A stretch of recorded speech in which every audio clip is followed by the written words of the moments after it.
இந்த மாலை அவங்க தான் கொண்டு வந்து கொடுத்தாங்க. அவங்க வந்து போட்டாங்க. விஜய் அவர்கள்ட்ட அந்த வீடியோ கால் விஜய் சார் பேசினாருங்க. என்ன சொன்னாங்கன்னு தெரிஞ்சுக்கலாமா? அவர் பேசும்போது வந்துட்டு என்னைக்கும் உங்களுக்கு நாங்கள் அதாவது உங்களோட இழப்பு எங்களால் என்றைக்கும் ஈடு செய்ய முடியாது. அது தப்பு தான், நடந்திருக்க கூடாது, நடந்துருச்சு.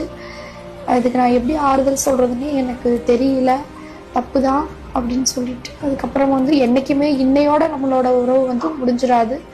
உங்கள் குடும்பத்துக்கு நல்லது கெட்டது எதுவாக இருந்தாலும் நான் என்னோட குடும்பமாக இருந்து உங்களை நான் என்றைக்குமே பார்த்துக்குவோம். என்றைக்கும் உங்களுக்கு வந்து நம்ம கட்சியும் சரி நாங்களும் சரி எப்பயுமே வந்து துணையாக இருப்போம்.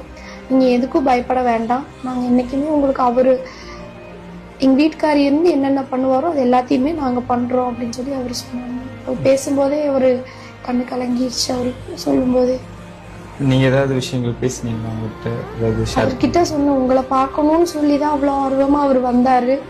ஆனால் நீங்களே வந்து தேடி இப்போ வீடியோ காலில் பேசுகிறீங்க. அவரை வந்து பார்க்க முடியல, அவர்னால அதை பார்க்க முடியல அப்படின்னு சொல்லும்போது அண்ணா அவர் அழுதுட்டார். அவர் ஆமாம் அப்படின்னு அழுதாரு. அதுக்கப்புறம் சொன்னோம், நீங்கள் எங்களுக்கு என்றைக்கும் நீங்கள் துணையாக இருக்கணும் அப்படின்னு சொல்லி கேட்டோம். கண்டிப்பாக நிச்சயமாக நாங்கள் என்றைக்குமே துணையாக இருப்போம். நேரில் நான் கண்டிப்பாக வர்றேன். என்னால் இப்போ வர முடியல, ஆனால் கண்டிப்பாக நான் வருவேன். வந்து நான் உங்களை பார்ப்பேன். அப்போ உங்களோட குறைகள் எதுவாக இருந்தாலும் என்கிட்ட சொல்லுங்கள். நான் என்றைக்கும் உங்களுக்கு துணையாக இருப்பேன். அதை நான் கண்டிப்பாக நிறைவேற்றி வைக்கிறேன் அப்படின்னு சொல்லி சொன்னேன். அவர் இவ்வளோ நாளாக நேரில் வரல, இல்லை வீடியோ கால் பேசுறதுக்கு முன்னாடி வரைக்கும் ஒரு ஆறுதல் சொல்லுன்ற வருத்தம் இருக்கும் அப்படின்ற மாதிரியான இல்லை. அது மாதிரி அவர் இல்லாத இடத்த அவங்க தொண்டர்கள் எல்லாருமே அதை கரெக்டாக அந்த வேலையெல்லாம் செய்கிறாங்க. இன்னொன்று கேட்டால் அவர் மேலே நம்ம சொல்ல முடியாது இல்லைங்களா? அவருக்கான பர்மிஷன் கிடைக்கணும்.